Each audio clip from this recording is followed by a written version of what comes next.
jemaah sekalian, untuk memahami ilmu faraid itu ada 4, ya tidak terlalu sulit, ada 4 hal yang mesti kita pahami. Yang pertama, mengetahui dan memahami siapa saja ahli waris, yang terbagi dari 2 bagian, yaitu asobah dan dzawil furud. Asobah adalah ahli waris yang mendapatkan semua sisa harta waris setelah dibagi kepada dzawil furud.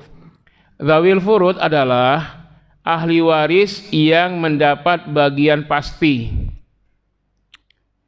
Jadi dzawil furud adalah ahli waris yang mendapat bagian pasti, yang memastikannya Allah Subhanahu wa taala dalam 3 ayat surat An-Nisa ayat 11, 12 dan 176. Dzawil furud hanya 6. Yang pertama 2/3, yang kedua 1/2, 1/3, 1/4, 1/6 dan 1/8. Jadi kalau matematikanya itu kelas berapa itu? 1/2, 1/3, 2/3, kelas 3 SD ya? Jadi kalau waris itu hitung-hitungannya hitungan sederhana, Pak. Orang banyak terkendala belajar waris karena ngeri dengan matematikanya. Insya Allah matematikanya tidak melebihi kelas 6 SD. Jadi kalau antum tidak pernah bolos ketika belajar matematika di SD, insya Allah bisa paham. Jadi tidak sulit. Yang kedua, untuk mengetahui faraid, selain mengetahui siapa saja ahli waris, yang kedua mengetahui siapa-siapa dan berapa mendapat bagian pasti atau dzawil furud. Tadi yang pertama tadi mengenal siapa dzawil furud dan asobah. Yang kedua mengenal dan mengetahui bagian pasti ahli waris. Yang ketiga memahami dan mengetahui hajibun wa mahjubun, ahli waris yang menghalangi dan ahli waris yang terhalangi. Lalu yang keempat, mengetahui dan memahami syarat-syarat bagian pasti ahli waris. Nah, dengan 4 pemahaman ini insya Allah kita bisa paham mengenai waris. Itu aja kuncinya 4. Nah, pada pertemuan yang kedua, dulu yang pertama pendahuluan, sekarang pertemuan kedua mengenal siapa saja ahli waris. Yaitu bagian pasti dan sisa. Bagian pasti istilahnya dzawil furud. Sisa istilah faraidnya asobah. Tapi jangan Anda samakan sisa waris dengan sisa makanan. Kalau sisa makanan apa tuh, Pak? Sisa gorengan apanya tuh? Renyah-renyahnya ya. Sedikit ya. Itu sisa makanan. Kalau sisa dalam faraid itulah yang besar. Jadi siapa yang dapat sisa itu bagian yang paling besar pada umumnya. Jadi kalau faraid mau dapat sisa apa bagian pasti? Sisa. Baik. Terjadinya pewarisan hanya karena adanya yang meninggal. Ada yang meninggal, yang kedua ada ahli warisnya, yang ketiga ada harta yang bisa dibagi. 3 ini syaratnya. Kalau salah satu dari 3 syarat ini enggak ada, tidak terjadi pewarisan. Harta ada, ahli waris ada, tapi yang mewarisi belum meninggal, belum terjadi waris. Jangan Anda minta nanti ngomong sama orang tuanya, minta waris dong. Lah, orang tuanya masih hidup.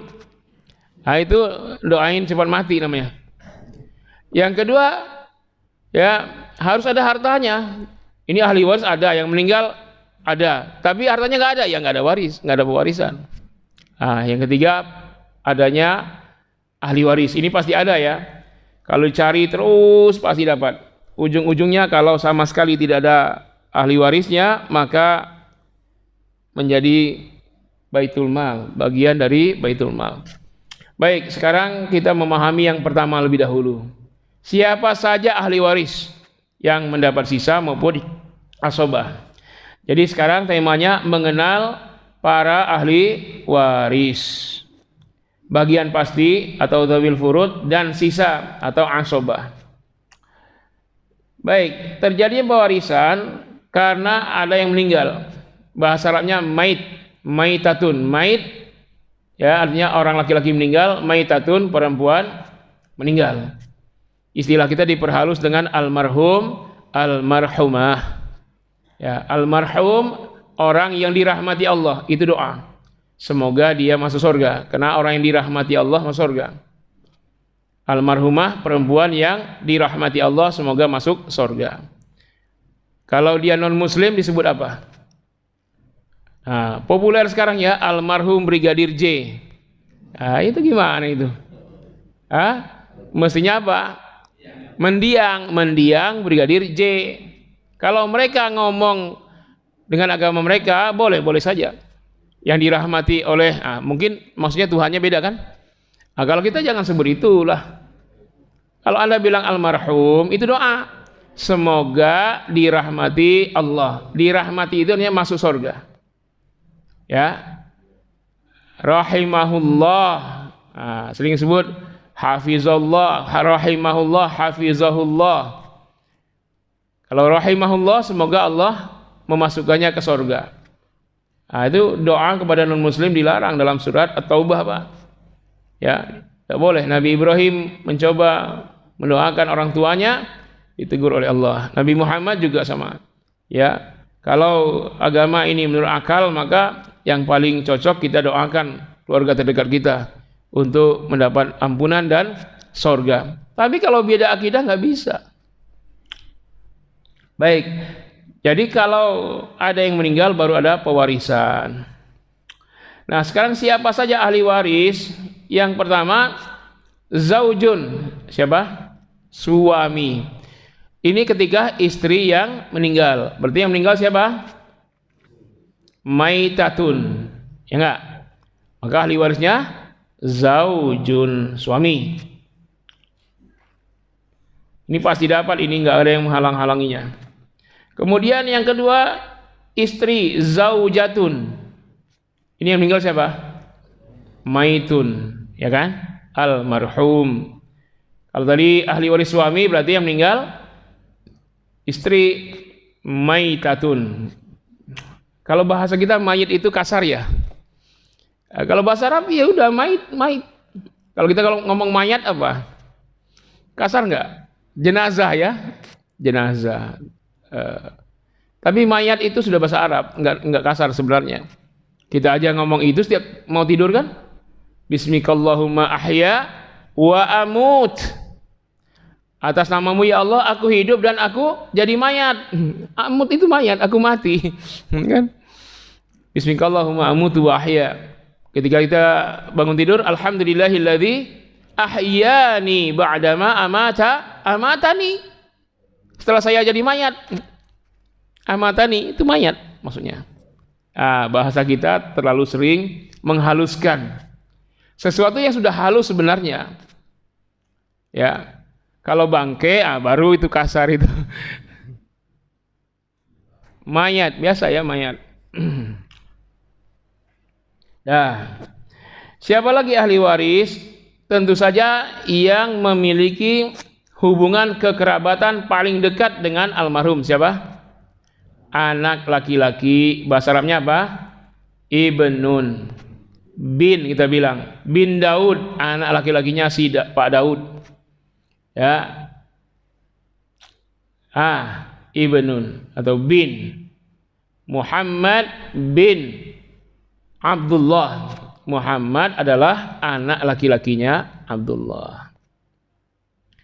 Lalu siapa bersama anak laki-laki? Anak perempuan. Apa syaratnya perempuan? Binti. Bintun. Bahasa Arabnya ya. Anak perempuan. Bintun. Ya. Zainab binti. Hafsah binti. Hafsah anak perempuan. Kalau nama anak sekarang ya Sisilia binti. Oke. Terus siapa lagi? Yang paling dekat dengan almarhum siapa? Ayah, abun. Ayah. Ini ahli waris. Siapa lagi? Tentu saja ibu. Nah, ini ada 6 ahli waris yang tidak bisa dihalangi oleh siapapun. Siapa? Zaujun, zaujatun, ibnun, bintun, abun, dan ummun. Bagaimanapun kondisi almarhum, almarhumah, ini wajib dapat. Jadi berapa yang harus dapat? Ada 5.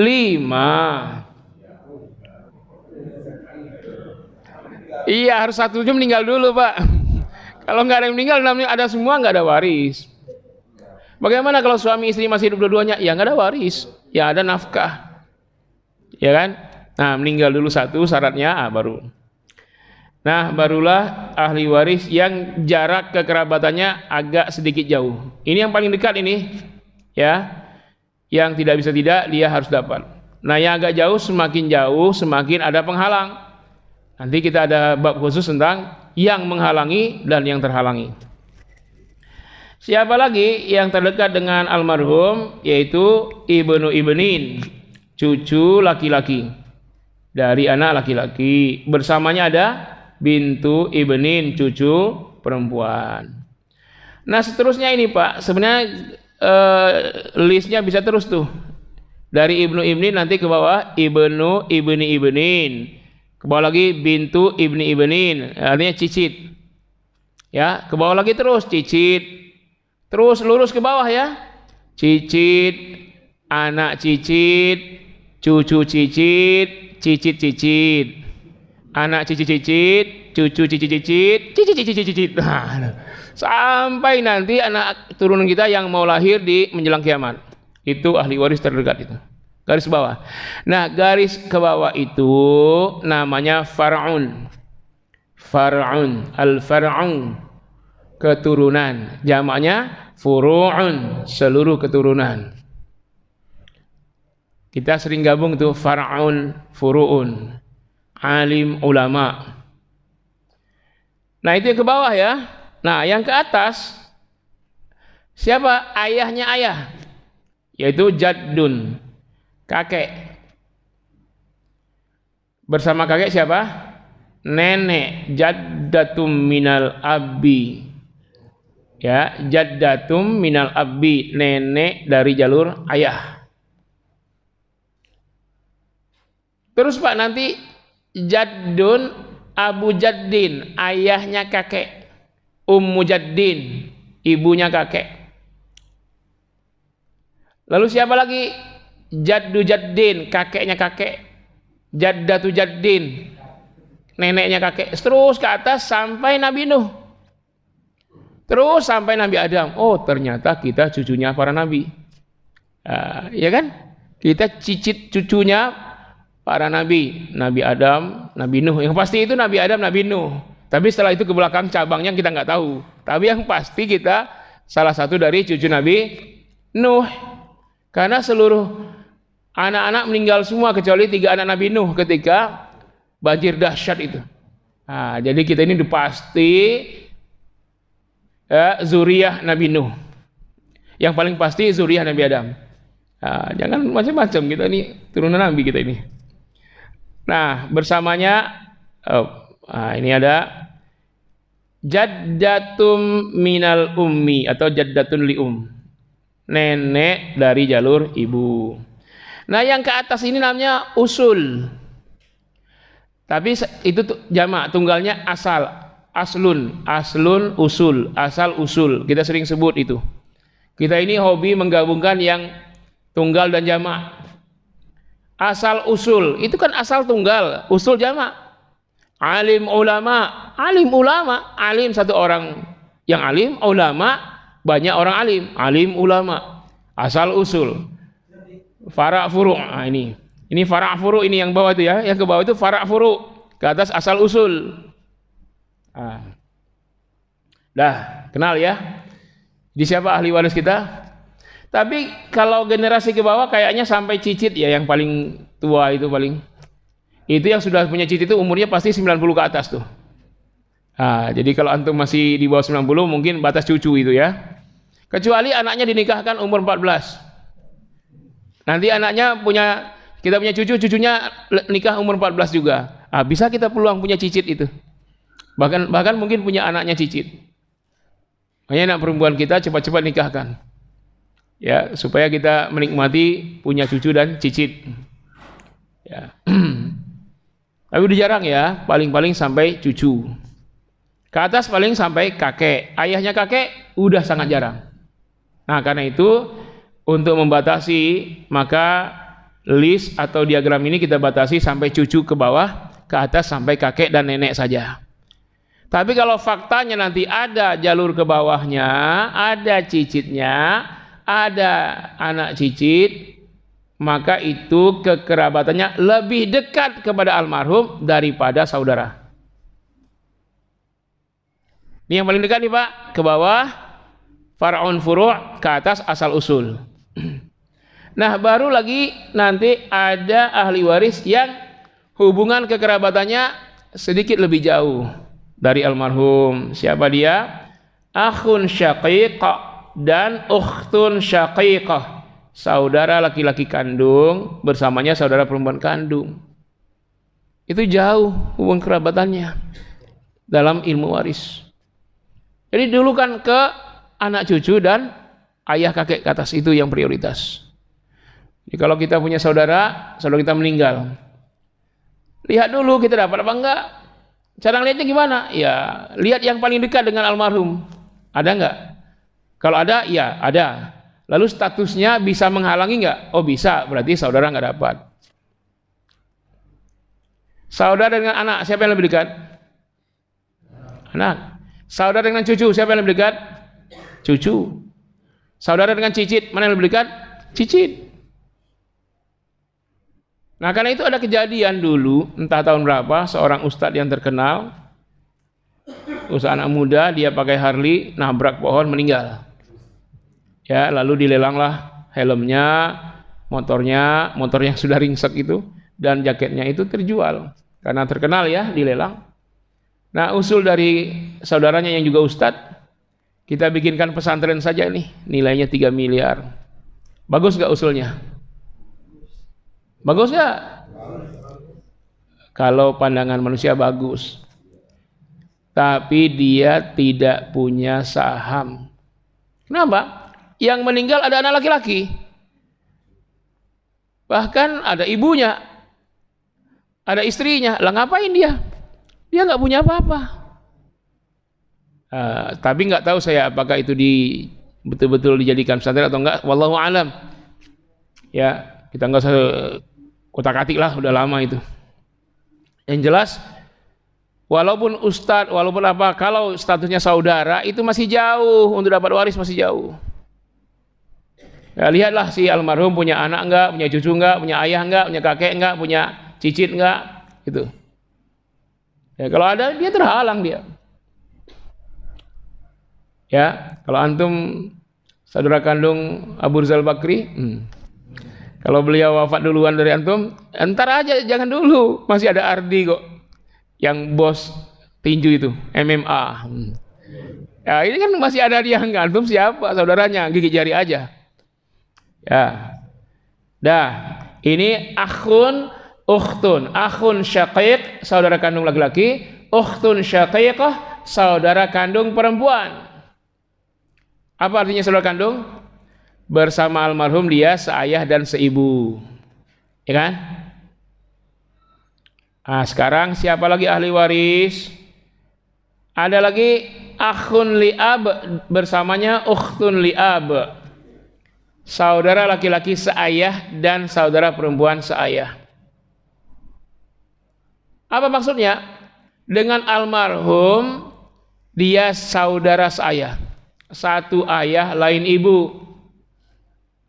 Ya, kasusnya bisa saja yang meninggal itu punya istri 2 atau punya istri 4. Masing-masing istri punya anak. Nah, antar anak-anak mereka itu namanya saudara seayah.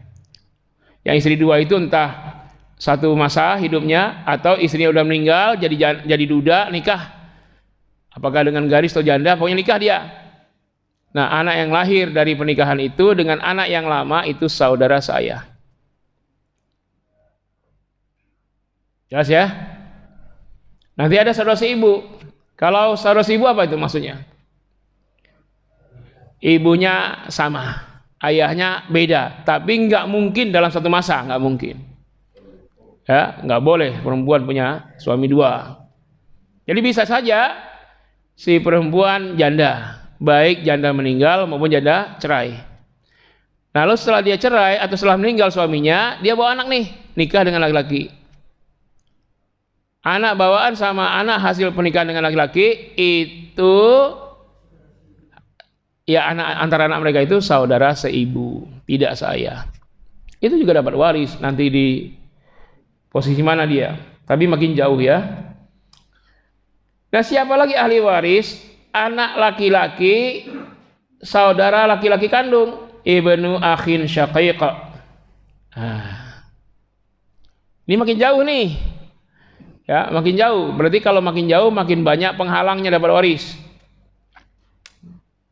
Makanya skema ini dibikin begini untuk menunjukkan bahwa yang terdekat menghalangi yang jauh. Tapi nanti lebih persisnya siapa yang menghalangi, siapa yang terhalangi. Siapa lagi ahli waris? Ibnu akhin li ab. Anak laki-laki, saudara laki-laki seayah. Oh.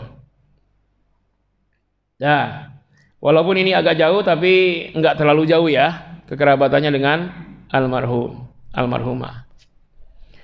Nah, lalu siapa lagi ahli waris? Itu lihat tanda panah yang di pinggir-pinggir tuh, yang biru-biru. Wah, nggak dapat ya? Ada, tapi kan ada di fotokopian. Di fotokopian warnanya hitam, bukan biru. Ya. Siapa lagi dia? Dia adalah amun syaqiq, paman kandung. Jadi paman ini jauh, Pak. Penghalangnya banyak tuh. Jadi ahli waris sebelum-sebelumnya itu penghalang. Jadi paman ini hubungan kekerabatannya dengan jenazah jauh. Jadi kalau ada yang meninggal ponakan kita, jangan dulu berharap waris. Ponakan kita punya anak enggak? Punya cucu enggak? Punya ayah enggak? Punya kakek enggak? Punya saudara laki-laki enggak? Punya saudara saya enggak? Punya anak laki-laki dari saudara laki-laki enggak? Punya anak laki-laki dari saudara saya enggak? Nah, kalau semua itu enggak ada, baru dia. Jauh paman itu. Apa maksudnya paman kandung? Amun syaqiq. Apa maksudnya?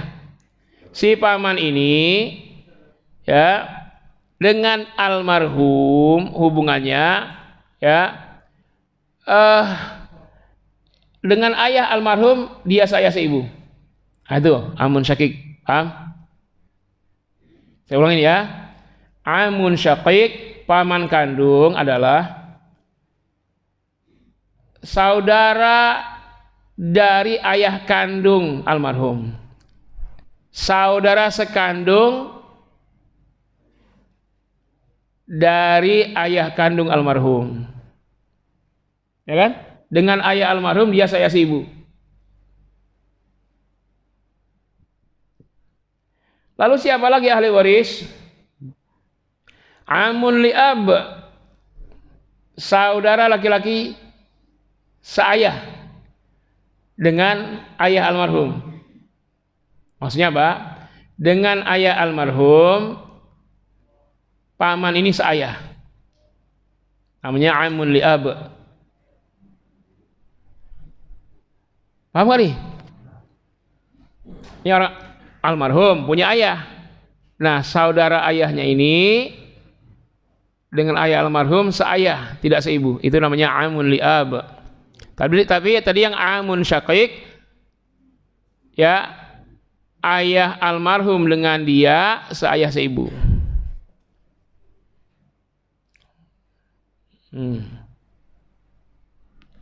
Lalu siapa lagi ahli waris? Anak laki-lakinya. Ibnu amin syaqiq.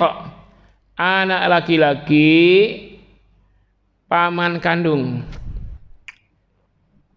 Ini makin jauh nih. Untuk dapat waris makin jauh. Ya. Siapa lagi ahli waris? Ibnu amin li ab. Anak laki-laki anak laki-laki paman seayah. Kalau bahasa Indonesianya sulit ya. Kalau bahasa Arabnya gampang, ibnu amin li'ab, ibnu amin syaqiq, amun syaqiq, amun li'ab. Kalau belajar tidak menggunakan bahasa Arabnya, wah ini sulit memahaminya. Bingung Pak, anak laki-laki, saudara laki-laki, seayah seibu dengan almarhum. Wah, panjang banget. Tapi kalau bahasa Arabnya langsung, akhun syaqiq, ibnu akhin syaqiq, akhun li'ab, ibnu akhin li'ab. Ini shin yang disingkat itu namanya syaqiqah, kandung. Kalau perempuan syaqiqah, laki-laki syaqiqah. Dah, sudah sampai sini ya. Nah, sekarang siapa lagi ahli waris? Lihat ke kiri, paling kiri tengah. Paling kiri tengah, akhun atau ukhtun li saudara laki-laki atau perempuan seibu. Ini juga ahli waris. Antara akhun syaqiq, ukhtun syaqiq dengan akhun dan ukhtun li ini tidak ada hubungan halang menghalang ini. Antara akhun li'ab dan ukhtun li'ab dengan akhun atau ukhtun li tidak ada halang menghalang di sini. Yang ada halang menghalang di sini nih, akhun syaqiq dengan akhun li'ab. Ini nanti kita belajar khusus tentang yang menghalangi. Jadi akhun li'ab ini terhalang oleh akhun syaqiq. Tapi akhun atau ukhtun li tidak terhalang oleh keduanya. Nah, jadi diagram ini tolong dipahami. Kalau sudah paham diagram ini, nanti ketika kita masuk bab hajibun wa mahjubun, ahli waris yang menghalangi dan ahli waris yang terhalangi akan sangat mudah dipahami. Sebagai contoh aja gini, misalnya ada almarhum maitun, dia punya saudara seibu, dia punya saudara kandung, dia punya saudara seayah, yang lain nggak ada semua. Siapa yang dapat? Nih, saudara laki-laki seibu, saudara laki-laki sekandung, saudara laki-laki seayah. Yang dapat saudara laki kandung dan seibu. Seayah ketutup oleh kandung. Nah, ini contoh kecil aja. Dipahami dulu ya ini ya. Pahami dulu nih diagramnya. Kalau kita paham ini, nanti Bapak Ibu bawa tuh kertasnya. Foto, simpan di HP, lihat-lihat. Kalau lagi kemana-mana lihat-lihat. Nanti boleh di copy, taruh di depan pintu kamar. Setiap hari liatin, oh gitu. Nah, nanti kalau ada orang mau konsultasi waris, nah, antum bisa jawab tuh, yang dapat apa nggak dapat doang. Berapa bagiannya? Entar dulu, belum sampai ngajinya. Baru ngaji siapa ahli waris yang dapat, siapa yang nggak dapat. Berapa bagiannya? Entar dulu, itu urusan lain. Belum, ini masih 3 bulan lagi yang itu. Ya. Nah, kira-kira dari sini sulit nggak belajar waris? Ya, enggak Mbak, enggak sulit. Jadi langkah pertama kita itu menentukan siapa ahli waris. Nah, kalau semua yang ada di diagram ini ada semua, siapa yang dapat waris? Nggak ada. Kan ada semua, belum meninggal. Kalau meninggal nih, maitun atau maitun meninggal nih, yang lain ada semua, siapa yang dapat? Ya, tadi 5 orang. Ibnun, bintun, zaujun. Ini satu ya, dianggap satu ya. Zaujun atau zaujatun, suami atau istri satu. Terserah yang meninggal yang mana. Nah, yang kedua anak laki-laki, ibnun. Yang ketiga bintun, anak perempuan. Yang keempat abun ayah. Yang kelima umun ibu. Jadi yang zaujun zaujatun hitung satu. Ini siapa yang dapat waris kalau ada semua? Satu. Suami atau istri. Atau itu entah salah satu yang meninggal tuh. Hidup satu. Yang kedua anak laki-laki, yang ketiga anak perempuan, yang keempat ayah, kelima ibu.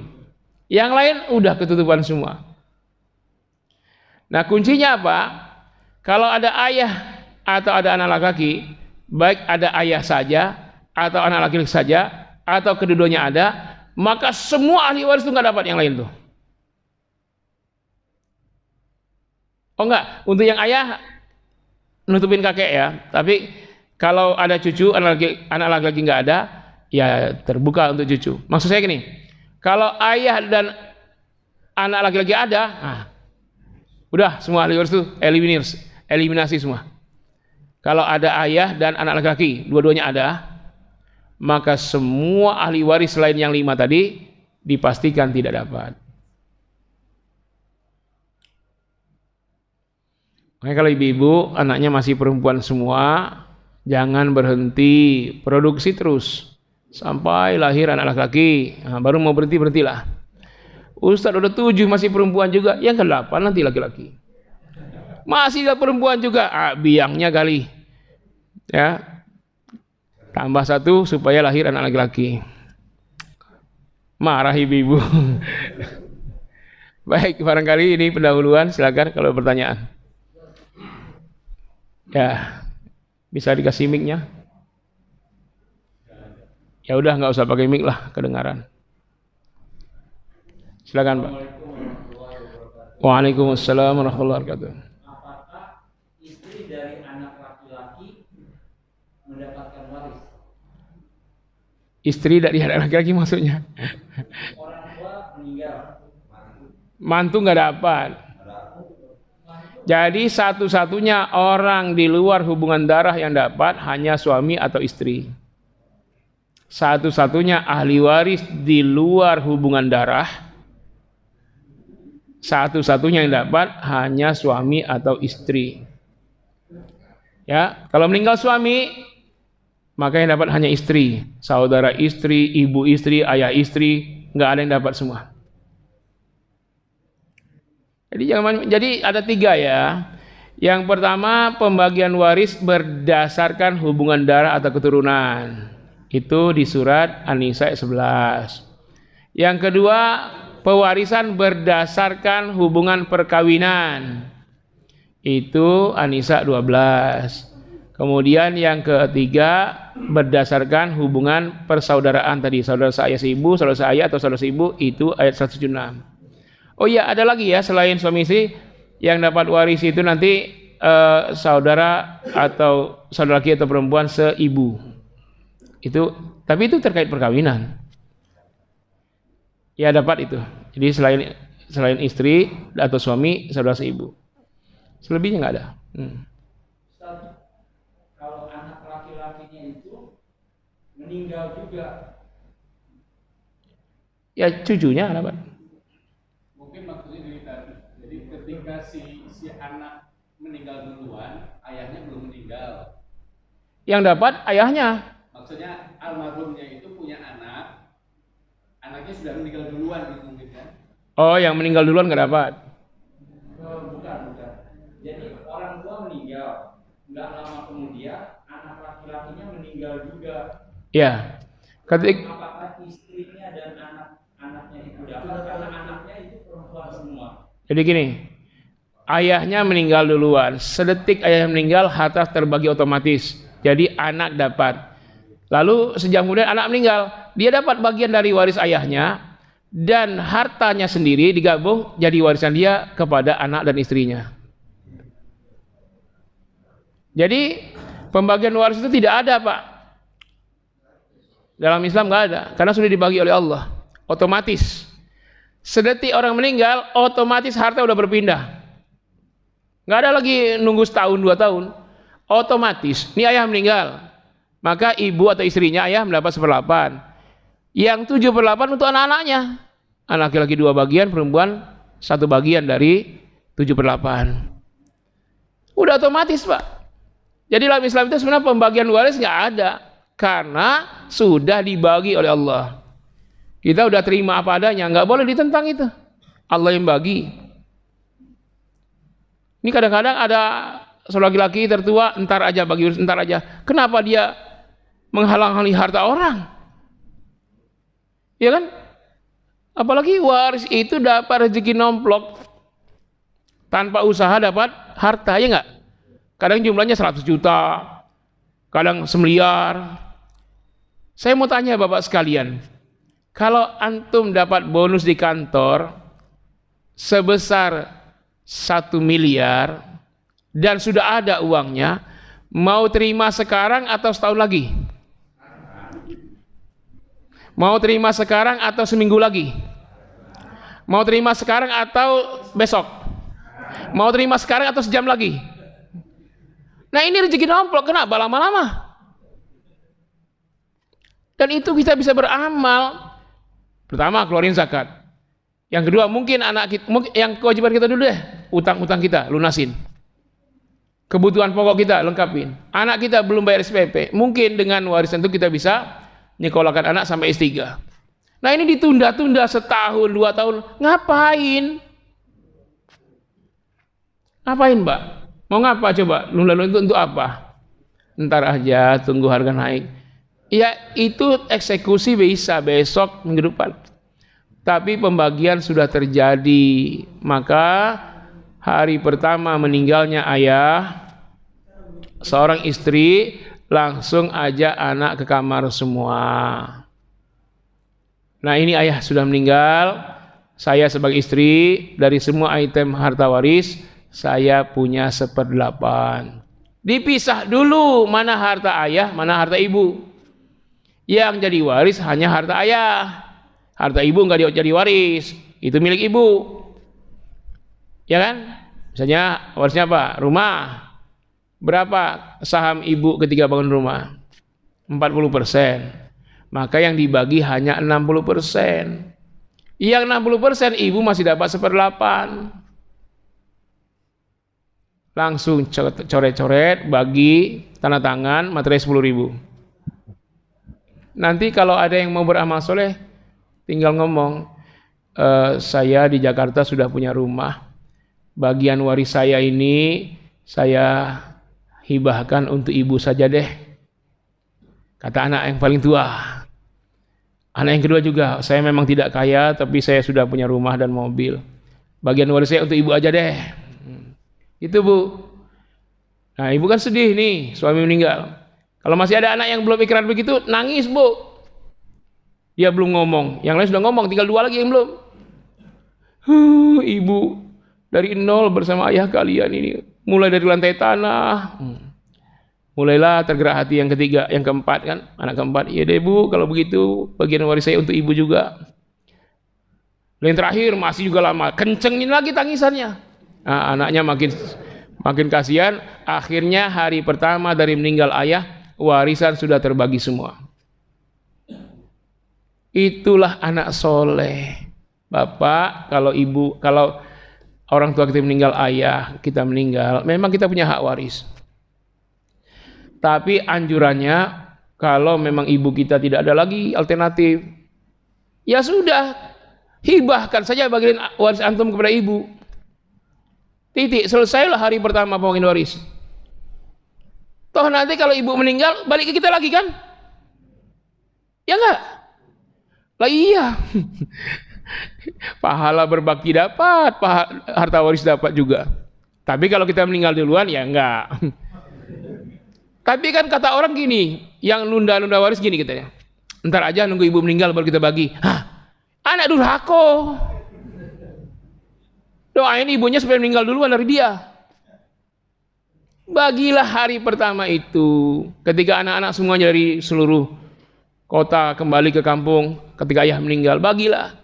Nanti kalau mereka udah balik ke tempat masing-masing, udah payah. Apalagi istri masing-masing, suami masing-masing sudah bisik-bisik, tuh ahli waris kedua kamu tuh lumayan itu kalau kita dapat bisa beli Pajero. Nah, udah banyak pembisik-pembisik. Ingat Bapak Ibu, kalau keluarga istri bagi waris jangan ikut campur. Ingat ibu-ibu, kalau keluarga suami bagi waris jangan ikut campur, bisu. Ya, 1000 bahasa, dim. Nggak ada hak kita. Kecuali kita adalah seorang ahli yang dimintakan pendapat. Memang bidang kita. Apa kita ustadz ahli faraid, atau kita konsultan, atau kita notaris, atau kita pengacara. Nah, sekarang pengacara lagi ngetop ini. Tiba-tiba muncul ini, pengacara. Padahal sebelumnya pengangguran nggak ada acara. Tiba-tiba ada yang meninggal. Kasusnya banyak pengacara. Satu orang pengacaranya tim 10, 12 gitu. Nah, Pengangguran nggak ada acara, sekarang banyak acara. Ya, selamat. Waalaikumsalam.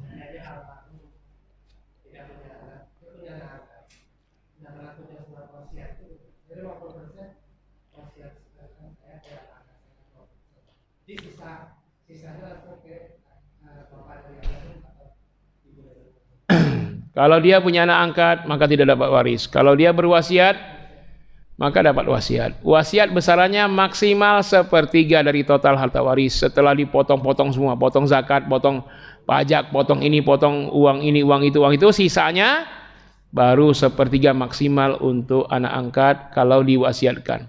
Kalau diwasiatkannya 1/3 ya 1/3. Kalau setengah tetap 1/3. Tak boleh dinaikkan. Tapi kalau wasiatnya cuma 1/5 gimana? Jangan dinaikkan 1/3, tetap 1/5. Jadi maksimalnya 1/3. 2/3 tetap jadi warisan buat ayah ibu almarhum, kakek neneknya, paman-pamannya, anak atau saudara laki-lakinya, atau anak laki-laki, saudara laki-laki. Ya. Ya, yang lain? Waalaikumsalam. Kalau konsep perkawinan di luar Islam itu kan ada perjanjian kawin atau pisah harta gitu ya. Jadi harta suami punya dia, punya istri gitu ya. Sedangkan setahu saya di Islam itu kan tidak diatur seperti itu. Artinya ketika dia menikah kemudian apapun yang dibeli itu kan harta suami istri. Misalnya yang bekerja itu suami, yang si ibu ngurus anak di rumah gitu ya. Sehingga yang di rumah, di mobil itu kan dari penghasilan suami. Nah, ketika si suami meninggal, apakah dengan konsep ini berarti semua harta itu adalah milik suami, sehingga istri hanya sebagai ahli waris dan dia tidak memiliki sebagian dari harta almarhum? Jadi yang benar yang pertama itu yang sesuai Islam. Yang kedua tidak sesuai Islam.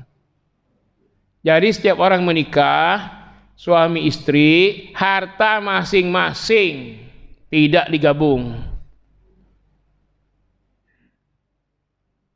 Kesalahan terjadi setiap menikah, harta suami suami itu keliru.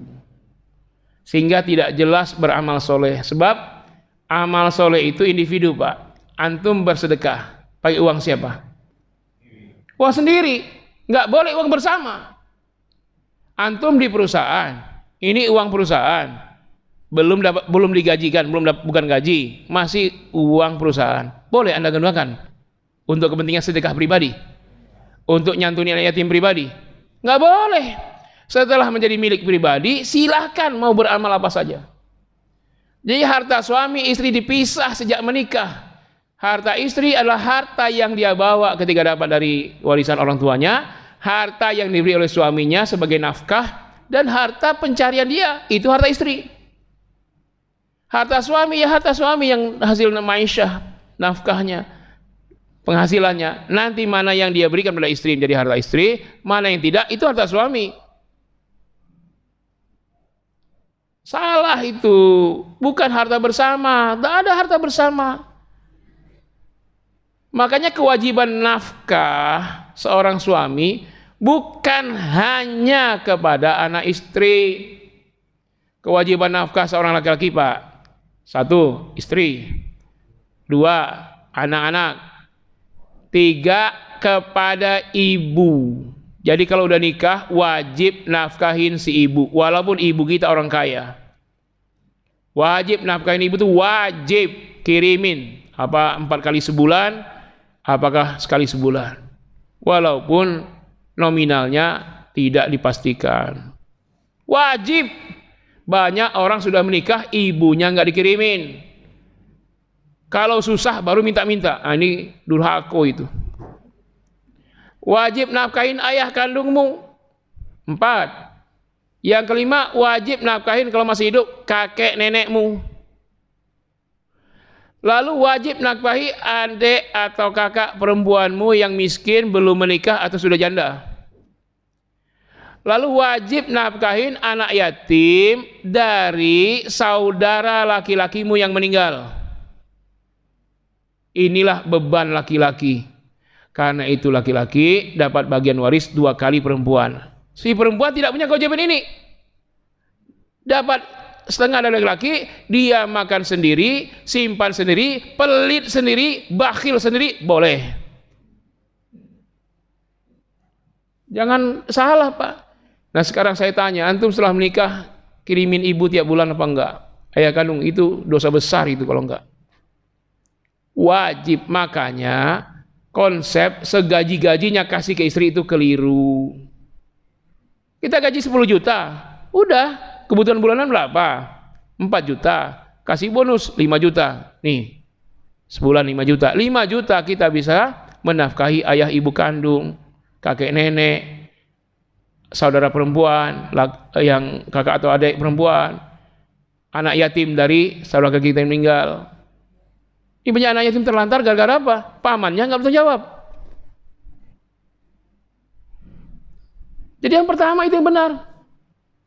Jangan dikatakan karena justru salah klaimnya. Islam kan ngatur semua harta bersama. Siapa bilang? Dari mana? Ketika Nabi menikah dengan Khadijah, harta Khadijah tetap harta Khadijah.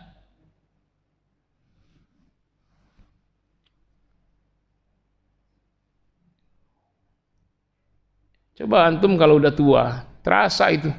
Kok anak enggak ngirim-ngirim? Kenapa? Anak kita merasa kewajiban hanya pada anak istri. Padahal dia wajib nafkahin ayah ibu kandungnya. Kalau anak banyak rezeki itu benar, banyak anak banyak rezeki. Anak kita 10 nikah semua, tiap bulan dapat dari 10 anak. Kaya itu kakek nenek itu. Ayah ibu itu kaya raya, anaknya banyak. 11 anaknya tiap bulan 11 ngirimin dia terus. Jadi tenang, ibadah aja dia di masjid. Nggak perlu jadi pemulung, nggak perlu jadi tukang beca. Kalau udah tua. Kita lihat sekarang betapa banyak orang tua yang masih ngais-ngais tempat sampah, cari botol bekas, gelas bekas. Nggak boleh dalam Islam begitu. Saya ini paling nggak disukai kalau ceramah nikah. Saya bilang, hei pengantin lama, ya, hei pengantin baru, apalagi pengantin lama. Ya, sejak menikah harta suami istri dipisah. Itu yang pertama yang menyakitkan bagi pengantin baru. Yang kedua, apa nasihat saya? Kalau punya harta jangan beli rumah, jangan beli mobil, daftar haji dulu. Setelah daftar, dapat seat, silakan. Setelah itu dapat harta lagi, mau beli rumah. Betapa banyak orang udah punya mobil, betapa banyak sudah punya rumah, tapi belum daftar haji. Tidak sempurna rukun Islamnya. Yang penting daftar dulu. Nanti berangkatnya 100 tahun lagi terserah. Ini Pak, kesalahan dalam menjalin hubungan keluarga. Makanya semestinya tiap pengantin, calon pengantin itu ada tarbiyah usroh, tarbiyatul usroh, pendidikan keluarga sebelum menikah. Jadi kalau model saya ini nggak akan dipanggil untuk acara pernikahan.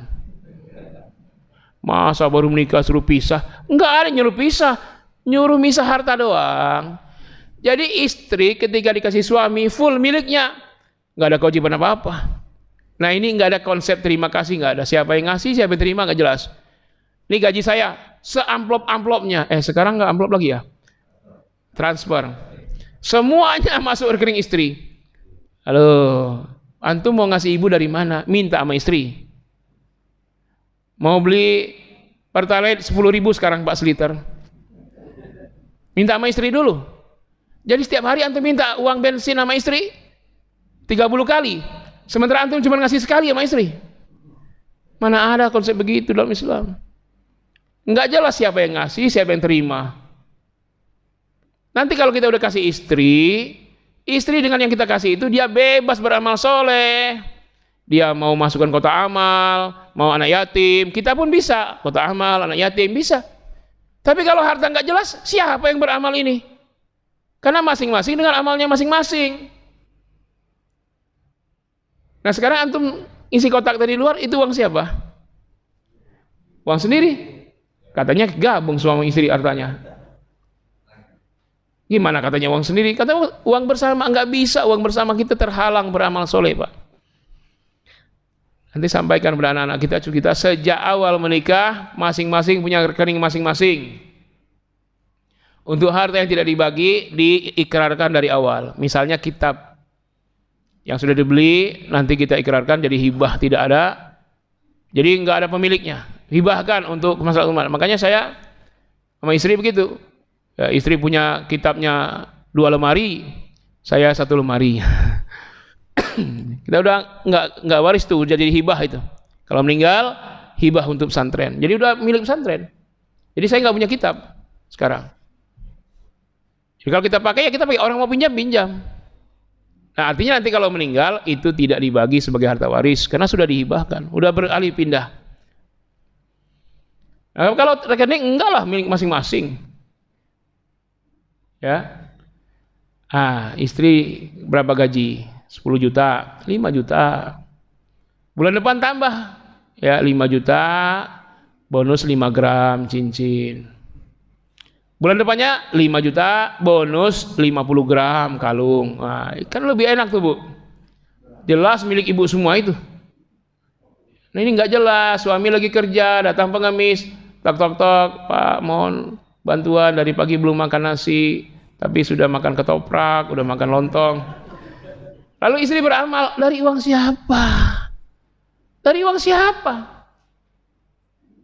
Ya, maaf ini ya, beberapa motivator di TV itu menyarankan seperti yang Bapak bilang tadi. Yang menjadi manajer keuangan istri, suami nggak usah ikut campur. Lah, sedih antum nanti. Giliran antum banyak gajinya 60 juta, mau ngasih ibu aja minta-minta sama istri, sedih nggak? Mau ngasih ayah kandung minta-minta sama istri, sedih nggak?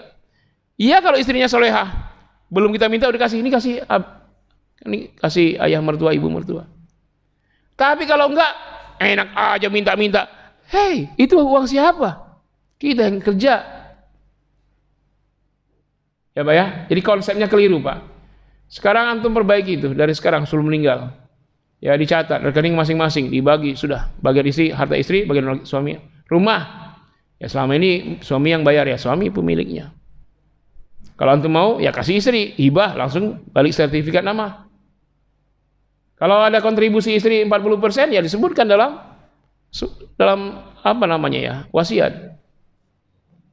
Nah, jadi nanti begitulah cara Islam. Jadi, ya. Saya sambung. Artinya ketika suami istri menikah, si istri tidak bekerja, kemudian suatu saat mereka bercerai, padahal punya anak misalnya, maka si suami bisa bilang bahwa rumah dan semuanya ini adalah milik saya dan kamu bisa pergi. Kira-kira seperti itu ya, Dad? Ya kalau suaminya meninggal nggak begitu. Bukan, kalau bercerai. Kalau bercerai, mana yang sudah dikasih oleh suami itu milik istri. Mana yang belum ya milik suami. Tapi itu mesti di awal Pak, akadkan di awal. Kalau abu-abu dari awal, nah ini menimbulkan permasalahan. Kalau antum masukkan ke kompilasi hukum Islam atau masuk ke hukum adat atau hukum Jerman, hukum Barat, maka potong 50-50, tapi itu tidak syar'i. Mau namanya kompilasi juga, kompilasi hukum Islam. Hukum Islam bukan? Ya bukan. Dia kompilasikan, ini hukum Islam, tambah yang lain dikompilasikan. Jadi setengah-setengah. Dalam hal faraid harus kafah, nggak boleh setengah-setengah. Ya sekarang masih ada waktu, masih hidup semua kan, tinggal di data aja. Ya, dan istri mintalah ya nafkah wajib. Nah supaya agak banyak dikit, ibu-ibu jangan panggil guru les. Untuk matematikanya ibu yang ngajar, ngajinya ibu yang ngajar. Nah nanti dihitung tuh gaji ngajar matematika berapa sebulan, gaji ngajar ngaji berapa. Iya ya, kalau bapak panggil guru les berapa? Kata istrinya apa? Biar di tangan saya semua anak saya jadi hafiz Quran. Tinggal bayar aja uang lesnya berapa. Itu gaji berapa itu? Dari sana istri punya harta, walaupun tidak kerja di luar, dari sana. Ya kan? Anak kita itu. Daripada hitung kalau yang nyapu, bersih, nyuci semua istri, bayar pembantu sebulan berapa? Itu di luar nafkah bulanan. Nah itulah harta istri. Jangan dibilang begini, berarti arti istri nggak punya apa-apa, kan nggak kerja. Enak aja. Dari bangun 2:30 udah ngepel, udah bersihin WC semua. Itu kerja semua, Pak. Nah, karena itu jangan seuang makan habis bulanan saja kita ngasih nafkah. Perhitungkan itu. Kalau makan sebulan 4 juta, ngasuh anak berapa? Ngajar privat matematika berapa? Ngajar privat ngaji berapa? Ya, itu dihitung. Nah, itulah harta istri. Jangan ada asumsi bahwa istri nggak punya harta ya. Kan saya yang kerja. Emang istri di rumah nggak kerja? Kerja. Kewajiban kita mendatangkan pembantu. Lalu dia tidak mau ada pembantu. Nah, itu bayar itu. Berapa gaji pembantu? Tambah. Bukan istri kita pembantu kita, bukan. Jadi tidak ada yang tidak bekerja, semua bekerja. Istri bekerja. Itulah profesor doktor yang ngajar anak kita di rumah itu. Kalau diserahkan pembantu taman SD, istri kita S1. Nah, bagaimana S1 digaji? Ya bayarlah itu. Jangan bilang perempuan nggak kerja, itu menistakan perempuan. Yang terbaik perempuan di rumah, dialah yang kerja paling banyak. Beresin rumah, ngajari anak-anak, ngasuh, itu semua dihitung, Pak. Maaf, Ustaz. Ini konteksnya kaitannya dengan yang waris tadi. Kan misalnya kemudian di awal beli rumah gitu, rumah kan jadi harta waris ketika si suami meninggal. Iya, kalau meninggal istri dapat 1/8 kan? Ya artinya rumah itu tetap punya suami kan? Bukan? Iya, punya suami, tapi yang berlaku hitam di atas putih, sertifikat nama siapa. Dalam Islam, bukan dalam yang lain, yang berlaku hitam di atas putih. Kalau tidak ada, baru 2 saksi laki-laki bahwa ini milik siapa. Tapi kalau 2 saksi ada hitam di atas putih, bertentangan, mana yang berlaku? Hitam di atas putih. Karena 2 saksi itu ayatnya udah tengah. Ini surah Al-Baqarah ayat 282. Ya ayyuhalladzina amanu idza tadayantum bidainin ila ajalin musamman faktubuh, catatlah. Nah, itu yang pertama. Baru nanti ayat itu panjang 1 halaman tuh. Baru di tengahnya baru 2 laki-laki saksi. Di ayat itu juga. Tapi yang diutamakan hitam di atas putih. Makanya kalau antum beli rumah, mau ngasih istri, nama istri. Tapi kalau minta nama istri tapi nggak mau ngasih, itu laundry money. Ya, saya mau beli rumah nama kamu aja ya, tapi milik saya. Nanti kalau mati itu milik istri, sebab yang berlaku hitam di atas putih. Karena dia melebihi 2 saksi. Kenapa? Itu kan dari sertifikat itu mulai dari mana, Pak? RT, RW, lurah, camat, sampai pertanahan, sampai notaris. Notaris saja karyanya banyak, berarti dia lebih dari 2 laki-laki. Makanya dalam Islam yang berlaku siapa namanya yang tertera di sertifikat di BPKB itu pemiliknya. Jadi dalam Islam itu harta jelas, qimah madiyah, nilai harta milik siapa jelas. Sehingga si suami bisa beramal untuk keluarganya, si istri bisa beramal untuk keluarganya tanpa mengganggu hak suami. Suami beramal untuk keluarganya tanpa mengganggu hak istri. Jadi tidak dengan menikah itu lalu kita lepas hubungan darah. Ini banyak orang dia bersaudara 5, hidup bersama, tumbuh bersama, susah bersama, duka bersama dari kecil saudara kakak adik. Pas nikah jadi orang lain. Justru setelah menikah hubungan kekerabatan makin erat. Kenapa? Saudaranya bertambah banyak. Saudaranya adalah saudara kandung dia dan saudara kandung istri. Bukan malah tidak ada saudara lagi setelah menikah. Dari mana bisa kita punya saudara yang banyak itu? Dari harta milik kita. Kita saling berkasih sayang itu dengan saling memberi hadiah dengan harta. Bagaimana mau memberi harta? Bagaimana bersedekah dan hadiah kalau harta tak terpisah? Bukan orangnya dipisah, hartanya doang. Jadi jelas siapa yang ngasih, jelas siapa yang berterima kasih. Mungkin bagi kita yang masih muda, ceramah Ustaz ini mengganggu. Tapi kalau antum sudah kakek nenek, itu ya, ajaran Islam itu luar biasa. Ya kan? Sekarang betapa banyak kakek nenek, anaknya sudah berhasil semua, di mana-mana. Lalu ditelepon pun jarang, bulanan nggak ada. Mestinya bukan bulanan, mingguan. Antum mau ngasih ayah berapa? 4 juta sebulan, ayah ibu. Kasihin aja tiap Jumat 1 juta, 4 kali. Ya kan?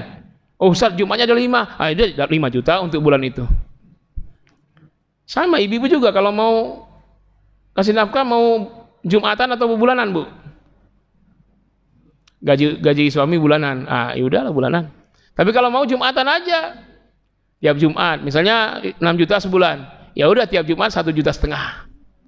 Pas bulan ini Jumatnya ada 5, jadi 7,5 juta dia. Ya itu hak istri.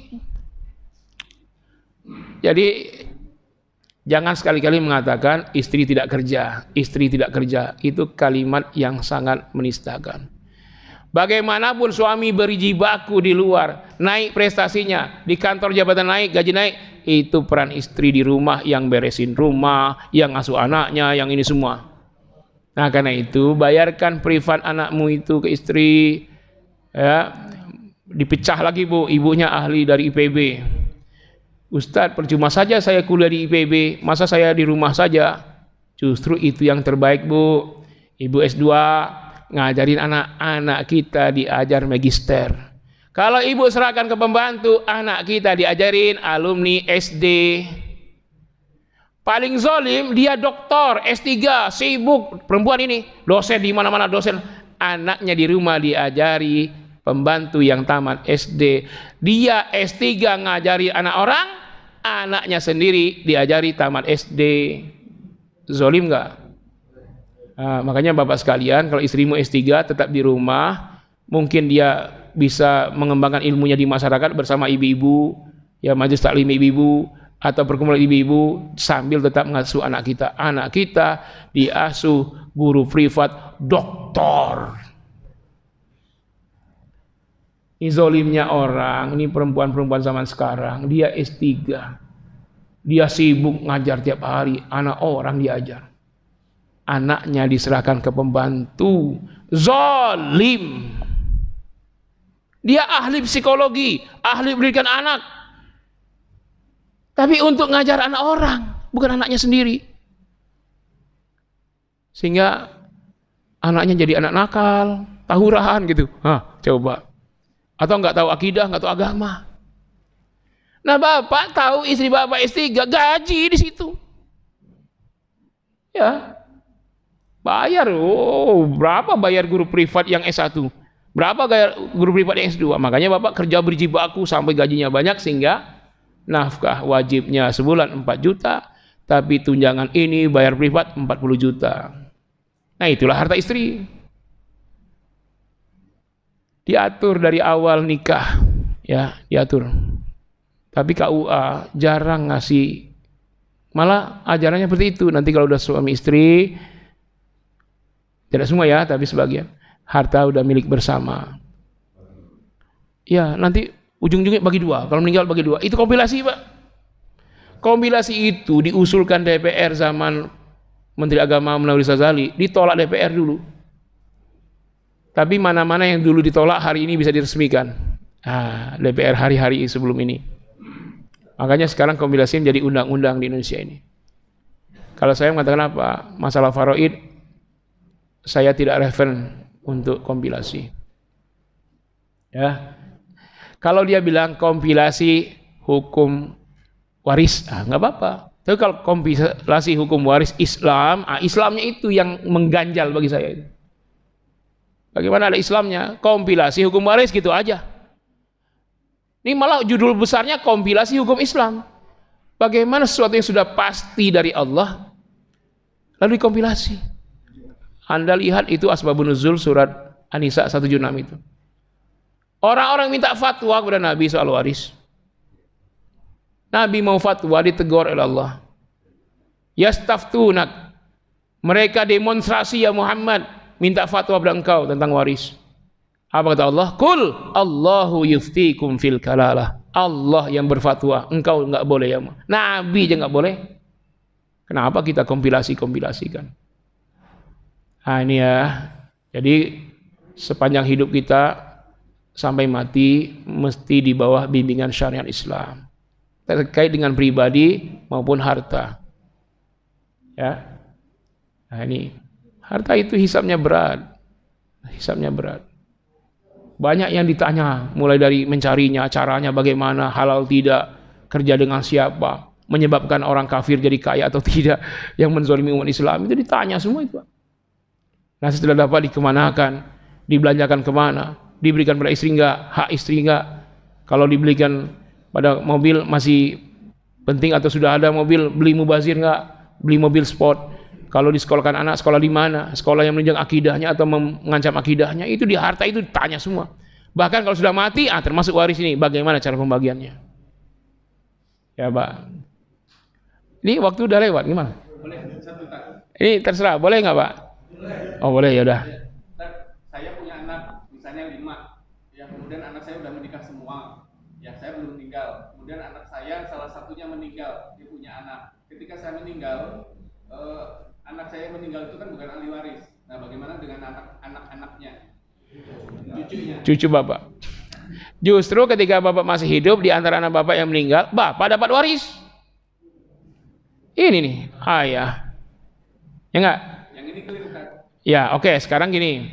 Di antara anak-anak kita ada yang ini 5 misalnya ya kan? Nah, saat satu meninggal, kita dapat waris. Oke? Lalu kita meninggal, bagaimana dengan anak-anak dari yang sudah meninggal? Yang sudah meninggal tidak dapat waris karena dia meninggal duluan. Anaknya gimana? Anaknya kalau ada saudara almarhum itu laki-laki, enggak dapat. Cucu ya. Cucu dari anak yang sudah meninggal enggak dapat. Lalu gimana ini? Ya enggak dapat waris. Cuman dia kaya dari mana? Kan tadi 5 orang nih, laki-laki semua. Meninggal 1. Nah sekarang yang meninggal ini anak yatim bukan? Nah anak yatim itu tanggung jawab pamannya nafkah. Pamannya 4, jadi dia dapat nafkah 4 kali lipat. Kaya dia. Walaupun tidak dapat waris, dia dapat nafkah dari paman-pamannya. Tapi ini masalahnya tidak dipakai dalam komunikasi keluarga kita, nggak dipakai sistem ini. Jadi dalam sistem Islam, anak yatim yang punya banyak paman, kaya raya. Ini ayahnya 5 bersaudara, laki-laki. Meninggal ayahnya. Tadi ketika ayahnya hidup, dia cuma dapat dari ayahnya saja. Ketika ayahnya meninggal, dia dapat nafkah dari 4 pamannya. Kaya dia. Tapi sistem ini nggak jalan. Banyak anak yatim tersia-siakan. Makanya Quran mengatakan, termasuk pendusta agama. Ara'aital ladzi yukadzibu biddin? Tahukah Anda siapa orang-orang yang mengaku beragama tapi bohong, ngaku beragama dusta? Fadzalikal ladzi yad'ul yatim. Menelantarkan anak yatim. Siapa itu yang dimaksud oleh ayat? Paman-paman si yatim itu yang dimaksud. Nah sekarang antum pikir diri sendiri sekarang. Ada nggak saudara laki kita yang meninggal? Ada nggak? Ada. Nah anaknya itu tanggung jawab kita. Nafkahnya. Bagaimana kita mau kasih anak-anak yatim dari saudara kita meninggal kalau semua gaji dikasih kepada istri semua? Makanya tidak semua gaji kasih ke istri. Dari gaji kita tetapkan kebutuhan pokok berapa sekarang. Oh BBM naik sekarang, tambah berapa? 6 juta sebulan. Gaji berapa? 12 juta. Yang 6 juta kita nafkahi saudara perempuan kita. Anak yatim yang meninggal ayahnya itu saudara kita. Sistem ini nggak jalan, maka banyak anak yatim terlantar. Yang tidak menyantuni anak yatim disebut pembohong agama. Fawailul lil musallin, tetap masuk jurang neraka jahanam sekalipun mereka orang yang sholat terus, tapi menyia-nyiakan anak yatim dari saudara laki-laki yang meninggal. Kau pendusta agama, neraka well tempatnya. Al-Quran yang ngomong begini. Cuman ceramah begini nggak disenangin. Atau tidak tahu? Karena selama ini yang lebih dikenal motivator. Kalau motivator dia pakai ilmu dari psikologi barat. Ya kita ini yang bekerja manajemen keuangan keluarga ya istri, jangan ikut campur. Kita hanya kerja saja. Itu salah besar Pak. Ketika Nabi menikah dengan Khadijah, tidak ada Nabi menyentuh harta Khadijah kecuali yang diwakafkan untuk fisabilillah, baru Nabi terima. Untuk pribadinya enggak ada. Nabi juga pedagang besar. Ya. Jadi ini tolonglah pisahkan harta dari awal menikah. Kalau sekarang udah terlambat, enggak, lebih baik terlambat daripada nanti antum meninggal masalah itu. Ya, ayah ibumu yang masih hidup, apalagi udah tua, kiriminlah sekali seminggu kalau bisa. Kalau enggak sekali sebulan. Dia mungkin butuh antum datangi sekali setahun mudik, tapi kiriman antum tiap bulan ditunggu juga. Ya. Kalau ini saya ngomong begini orang-orang muda nggak terima, tapi kalau udah tua baru tahu. Ya gimana nih yang sudah senior nih, yang sudah 60 tahun ke atas, benar nggak yang saya ngomongin ini? Ya kan, yang udah pensiun, ya udah nggak dapat apa-apa lagi, udah rentah, udah banyak penyakitnya, diabetes meletus, udah ada ini semua, pasti butuh itu. Ngontrol kesehatan tiap minggu, tiap bulan, untuk beli vitamin, suplemen, ya ini butuh. Ini dia kasih istrinya bermewah-mewah, anaknya bermewah-mewah, ayah ibunya di kampung, entah sakitkah sekarang, entah terbaring, nggak bisa apa-apa, susah berjalan di kursi roda, pakai tongkat kemana-mana, untuk naik tangga masjid nggak bisa, sehingga sholat di rumah saja.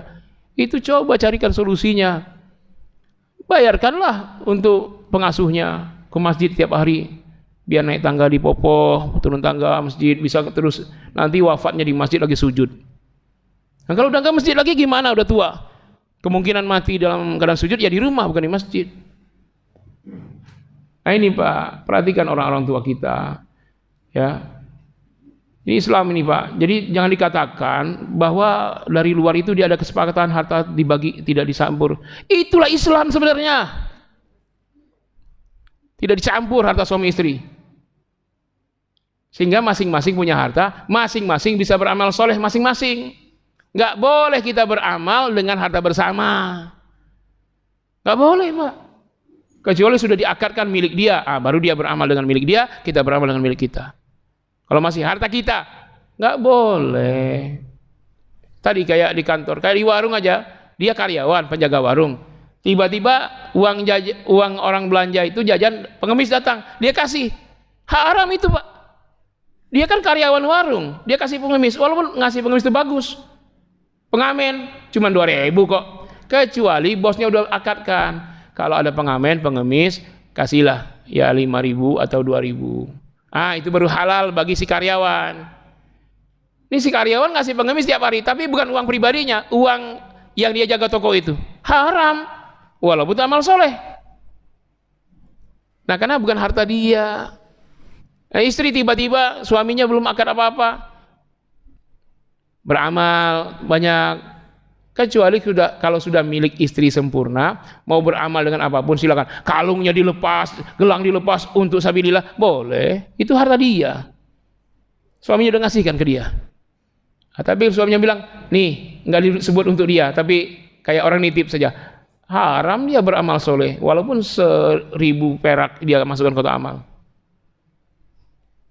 Nah jelas amal itu jelas dalam Islam. Amal nafas, amal pribadi jelas, amal maliyah, amal harta jelas. Antum kurban, sedekah, haji dengan harta siapa? Harta kami Ustaz. Kami siapa? Suami istri. Harta kami suami istri. Kami suami istri gimana? Nah ini ya. Nah, ini tolong direvisi untuk ke depan masing-masing keluarga. Jadi terjadi hubungan erat, jelas siapa yang memberi, jelas siapa yang menerima. Jadi jelas terima kasihnya jelas. Nggak mungkin yang memberi siapa? Kami. Terima kasih kami. Yang jelas itu kan kata istri apa? Terima kasih. Oh my princess. Oh my pangeran. Kata suaminya, ini untukmu. Oh my sweetheart. Itu jelas, ngasihnya jelas, terimanya jelas. Ya, itu ya Pak ya. Mohon maaf demikian. Terima kasih banyak. Semoga ke depan kita bisa menunaikan. Kalau enggak kita zaman kita ini, ya kita ada waktu nih ya. Kalau enggak anak-anak kita, cucu kita ini. Ya, jelaskan kepada calon mantu kita. Ini syariat Islamnya. Ya, sehingga kamu nanti jelas dinafkahi suami kamu. Ya, suami kamu jelas juga mana yang diberikan untuk kamu, dan nanti untuk aku sebagai orang tuanya pasti dikirim. Ya, ini banyak orang menikah, jangankan kepada anak yatim, dari saudara yang meninggal, ayah ibu kandungnya pun tak diberinya. bisa jadi anak durhaka. Jadi ibu-ibu kalau ketemu suaminya tiba-tiba ngirimin ibunya tiap bulan, ibu beruntung, ibu punya suami anak soleh. Kalau nggak pernah ngirim orang tuanya, ibu duduk dan tidur bersama anak durhaka. Makanya dukung Bu kalau suamimu mengirim untuk orang tuanya, mengirim untuk anak yatim dari saudara laki-lakinya yang meninggal. Berarti kita didampingi oleh seorang anak soleh yang dimasukkan dalam Al-Quran, minas solihin, minan nabiyyin wasyuhada wassalihin. Ya, minan nabiyyin wasiddiqin wasyuhada wassalihin. Mohon maaf yang sebesarnya dan terima kasih kepada Allah, kita mohon ampun. Ya, akhiri dengan istighfar dan kafar majlis. Astaghfirullahalazim, astaghfirullahalazim, astaghfirullah. Subhanakallahumma wa bihamdika asyhadu an la ilaha illa anta astaghfiruka wa atubu ilaik. Wassalamu alaikum warahmatullahi wabarakatuh.